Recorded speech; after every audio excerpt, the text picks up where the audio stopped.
Lettre 31. Cher Père, c'est aujourd'hui le grand jour de la fête, le deuxième depuis la mort ignominieuse de celui en qui nous avions tous cru comme en un prophète envoyé de Dieu, et même comme au Christ au Fils de Dieu. Il fait nuit, et la fumée de l'offrande des parfums monte lentement vers le ciel, pendant que retentit au loin, puissant comme le roulement du tonnerre, le chant des Lévites. Depuis la mort de Jésus, le nuage qui s'élève de l'autel des parfums demeure au-dessus du temple et le vent même ne parvient pas à le dissiper. Le soleil qui luit ailleurs n'a pas réussi à percer au travers, de sorte que Jérusalem paraît continuellement enveloppée des ombres de la nuit. C'est un spectacle terrible qui nous remplit d'effroi, car il coïncide avec un autre prodige qui eut lieu au moment du crucifiement et qui nous fait presque craindre que nous n'ayons vraiment crucifié le Fils de Dieu. Au moment même où Jésus rendit l'âme, le soleil disparut et de profondes ténèbres couvrirent la ville, tandis que la colline sur laquelle est bâtie Jérusalem vacillait, secouée par un tremblement de terre. Quelques maisons ont été détruites, et en dehors de la ville, là où l'on enterre les morts, les rochers s'ouvrirent, et beaucoup de corps furent mis au jour. Ils sont restés là exposés pendant des heures, personne n'osant les enterrer de peur de se souiller. On dit aussi que lorsque Jésus mourut, le voile du temple se déchira par le milieu, et que le Saint des Saints se trouva ainsi visible à tous. Personne n'a jamais passé une si terrible fête de Pâques. La mort de Jésus est-elle cause de tout cela? Si oui, il est vraiment le Fils de Dieu. Mais s'il était le Messie, pourquoi ne s'est-il pas dérobé à la mort? Dans ma dernière lettre, je te racontais comment Jésus, interrogé par Caïphe qui voulut le punir comme blasphémateur, mais n'avait pas le pouvoir de le mettre à mort, fut envoyé à Pilate sous l'accusation de haute trahison contre César. Sous la garde d'Émilius, qui jusqu'au dernier moment est resté à ses côtés, suivi de l'envieux Caïphe, du rageur Abner et des chefs du temple, accompagné des docteurs de la loi, des pharisiens, des sadducéens, des hérodiens, et d'une foule hurlante et sauvage, la racaille la plus vile du peuple qui vient chaque année à Jérusalem au temps de la fête, Jésus fut mené au palais de Pilate. Aussitôt qu'ils virent arriver la foule, les gardes romains fermèrent précipitamment la porte du prétoire, car Pilate pensait que les Juifs étaient en révolte.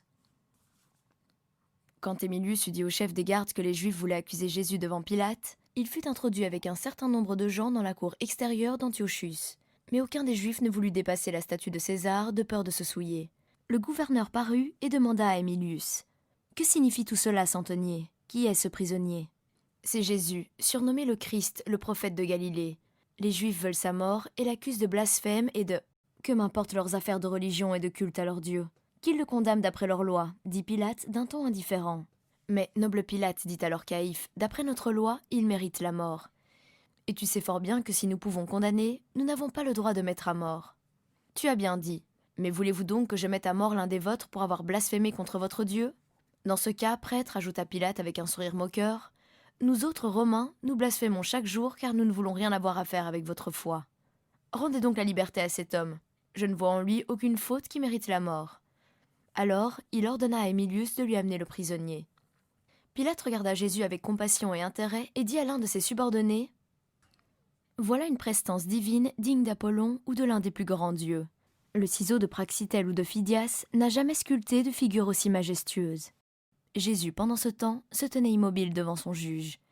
Pilate lui dit alors: « Tu es donc ce Jésus dont j'ai tant entendu parler. Il y a bien longtemps que je désire te voir, et je remercie Caïphe qui m'a procuré cette joie. On dit, Jésus, que tu es plus sage que le commun des hommes, que tu es expert en astrologie et que tu accomplis des prodiges. Peux-tu lire mon avenir dans les astres? Si tu me dis la vérité, je te protégerai et je te délivrerai de la main de tes compatriotes qui ont soif de ton sang. » « Maître, dit alors Caïphe avec empressement, tu ne dois pas mettre cet homme en liberté. C'est un imposteur en rébellion contre César.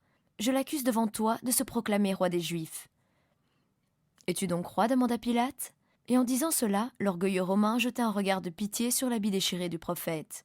Avant que Jésus pût répondre, on entendit dans cette partie du prétoire nommée par les Juifs Gabata une voix enrouée qui criait: « Place, rangez-vous, il est innocent. » Tous les regards se tournèrent de ce côté. Un homme s'efforça d'arriver vers la salle où se tenait Pilate. « Que veut ce fou ?» demanda Pilate. « Mettez-le en prison. »« Je ne suis point fou, il est innocent. »« J'ai livré le sang innocent » criait Iscariote, car c'était lui qui cherchait comme un forcené à se faire place au travers de la foule. « Caïphe, je t'ai longtemps cherché, toi et les chefs des prêtres, continua-t-il à haute voix, en voyant le grand prêtre. Reprends ton argent, et mets en liberté ce saint prophète de Dieu.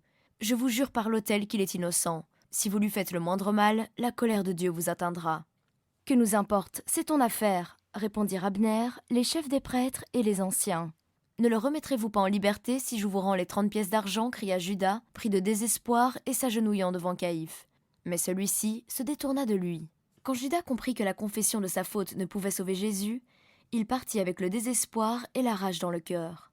Après quelques minutes, Pilate s'assit sur son trône et demanda à Jésus : « Es-tu donc roi ? » ?»« Tu as bien dit que je suis roi, » répondit Jésus avec dignité. « Tu entends toi-même qu'il se dit roi, » cria alors Caïphe. Il a essayé de soulever le peuple en lui défendant de payer le tribut à César, continua Abner avec impétuosité. Il a enseigné ouvertement, ajouta le chef du temple, qu'il était envoyé de Dieu pour établir le royaume de Juda et renverser la domination de César. Pilate réclama le silence et, s'adressant à Jésus, « Entends-tu ce que ces gens disent contre toi ? Ne réponds-tu donc rien ? Quelles excuses peux-tu donner, prophète ? » Il a soulevé le peuple, reprit Caïphe. C'est un séditieux, un homme dangereux et de plus un blasphémateur. Suis-je un juif, prêtre ? Que me font toutes vos querelles religieuses ? Émilius, délie le prisonnier et rends-lui la liberté. Je ne trouve aucun crime en lui. Alors, les Juifs commencèrent à pousser des cris terribles.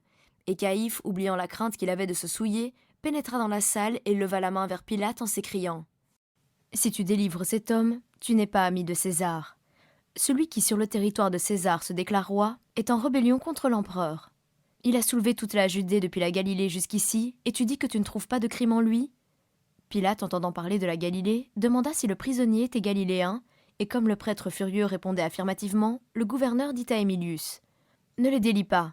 Hérode, le tétrarque de Galilée, est arrivé à Jérusalem hier soir. Conduis-lui ce prisonnier, et offre-lui ce sceau comme gage de mon amitié. Dis-lui aussi que je le prie de juger cet homme qui est ressortissant de sa province. » Les chefs des prêtres, en entendant ces décisions, manifestèrent hautement leur assentiment, car ils savaient bien que l'indolent Hérode agirait suivant leurs désirs afin de gagner la faveur du peuple. S'il nous envoie avec lui vers Hérode, son sort est décidé. Sa vie est entre nos mains, se disait-il. La foule qui s'était arrêtée au dehors poussa des cris de joie à la vue d'Émilius et de son prisonnier et le suivit en criant : « À Hérode, conduis-le au tétrarque de Galilée !» Caïphe, toutefois, était resté en arrière très mécontent. Pilate, heureux de s'être débarrassé de cette affaire, car il lui répugnait pour plaire aux Juifs de condamner un innocent, s'avança en souriant vers le grand prêtre et lui dit : « Tu es fâché contre moi, Caïphe ? Mais ce Jésus n'a rien fait qui mérite la mort. Et il serait remis en liberté, même s'il était jugé par la Cour suprême de Rome et par l'empereur lui-même. »« Noble gouverneur, répondit Caïphe, tu oublies que je l'ai traduit devant toi non seulement sous l'accusation de blasphème, mais aussi sous celle de sédition. Par l'autel de Dieu, c'est pourtant un crime punissable d'après vos lois. » »« Certainement, mais tu accuses un jeune homme simple, sans puissance, sans argent, sans armes, un pauvre pêcheur ou un charpentier de la Galilée, de vouloir se faire roi en s'insurgeant contre César, le maître du monde. C'est une plaisanterie. Une telle accusation est ridicule et ne saurait se soutenir. Hérode dira de même s'il comprend bien la chose. « César ne parlerait pas ainsi, maître, répondit Caïphe avec un sourire mielleux. Si tu libères cet homme, car Hérode ne voudra pas non plus, par déférence pour toi, le juger et le condamner, la nation juive enverra alors une pétition à l'empereur et l'accusera de soutenir une révolte contre lui. Tu perdras ta place de gouverneur et César te regardera toujours avec méfiance. Prêtre, tu parais décidé à faire mettre à mort cet innocent. Je ne suis pas juif, et j'ai fait demander à Hérode, qui est juif et habitué à vos coutumes, initié à vos mœurs, quel est son sentiment. Mais je crois, prêtre, que le témoignage d'un misérable que vous avez acheté pour trahir son maître serait suffisant pour disculper et faire mettre en liberté ce Jésus de Nazareth. » Pilate reprit alors place sur son trône pour entendre et juger d'autres affaires. Une demi-heure plus tard, un jeune homme sautait de cheval devant le palais et pénétrait dans le prétoire. « Que t'est-il arrivé, Alexandre » dit Pilate en voyant que le jeune homme était ensanglanté. « Oh, cela n'est rien, bon maître. Je suis tombé de cheval, ma monture ayant été effrayée par la lumière des flambeaux. Quelle nouvelle importante ma charmante femme peut-elle avoir à me communiquer pour t'envoyer ici de si bonne heure ? Rien de fâcheux, j'espère. » « Maître, je n'ai que ce message. » Le jeune grec remit alors au gouverneur un parchemin rose, lié avec un fil de soie rouge. Pilate trancha le lien avec son poignard, et quand il eut lu la lettre, il devint blême. Caïphe le considérait avec attention, comme si les caractères tracés sur le parchemin lui étaient connus. « Caïphe, cria le gouverneur, il faut que le prophète prisonnier soit remis en liberté. »« Il mourra, ou toi, » répondit l'orgueilleux prêtre qui s'éloigna aussitôt. Pilate, le regard troublé, le suivit des yeux, puis il relut le message de sa femme. « N'entreprends rien contre ce juste, car j'ai beaucoup souffert en rêve à son sujet. »« Les dieux mêmes semblent prendre son parti, » s'écria-t-il alors. « Oh, pourvu qu'Hérode soit assez prudent pour lui rendre la liberté. Il faut que je tente de le sauver, et moi avec lui. » Pendant qu'il raisonnait ainsi, il entendit une clameur insensée du côté du palais d'Hérode. Il est arrivé ce que je craignais, se dit Pilate. Hérode ne veut prendre aucune décision, et ils viennent à moi de nouveau. Oh, que les dieux me donnent la sagesse en cette heure difficile, afin que je n'ai pas à condamner un innocent, et que je ne me perde pas moi-même en mécontentant le peuple juif qui m'accusera devant César. Comme il achevait ces mots, il vit revenir la foule furieuse avec Jésus en tête. Il n'était plus enchaîné, mais il portait sur sa tête une couronne d'épines, de sorte que le sang coulait le long de ses joues. On avait jeté sur ses épaules un vieux manteau rouge qu'Hérode portait autrefois, lorsqu'il régnait encore en roi sur Juda. Dans sa main, on avait placé un roseau en guise de sceptre, et la foule le forçait à marcher pendant que les prêtres envieux et la populace s'agenouillaient devant lui en disant par dérision « Salut, roi des Juifs ! Salut, prince de Nazareth ! Salut !» Toute la multitude criait « Place pour le roi des Juifs, adorez-le !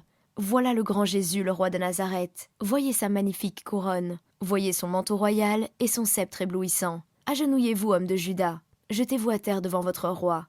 Je suis toujours, cher père, ta fille affectionnée, Adina. »